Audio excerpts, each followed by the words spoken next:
জয় রাম, জয় গোবিন্দ। প্রণাম রইল গুরুদেবের চরণে, প্রণাম রইল প্রিয় ভক্তবৃন্দের প্রতি। বেদবাণী ৩য় খণ্ড ১৪ নং পত্রাংশ।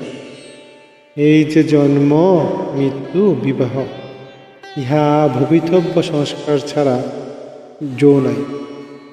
যার যেখানে যে অবস্থা উহা সংগঠন হইবে, তার সেখানেই ঘটিবে, সংশয় নাই।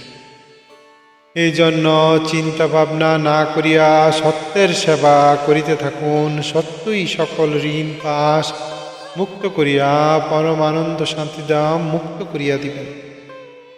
জীবের জন্য ফলাফল যোগাযোগ সৃষ্টি করে নাই, কর্ম করিবার অধিকার। ফলদাতা সত্যনারায়ণ। সত্যনারায়ণের সেবা করিতে থাকুন, তিনিই মঙ্গল করিবেন। জয় রাম, জয় গোবিন্দ। গুরুর জগতে সব মঙ্গলময় হোক। জয় রাম, জয় গোবিন্দ। সবাইকে ভিডিওটি দেখার জন্য অসংখ্য ধন্যবাদ। দয়া করে শ্রী শ্রী রাম ঠাকুরের পত্রাংশ বেদবাণী চ্যানেলটি লাইক, শেয়ার ও সাবস্ক্রাইব করার বিশেষ অনুরোধ রইল। সবাই ভালো থাকবেন। পরবর্তী ভিডিওতে আবার দেখা হবে। গুরুর কৃপা আপনার উপর বর্ষিত হোক। জয় রাম, জয় গোবিন্দ।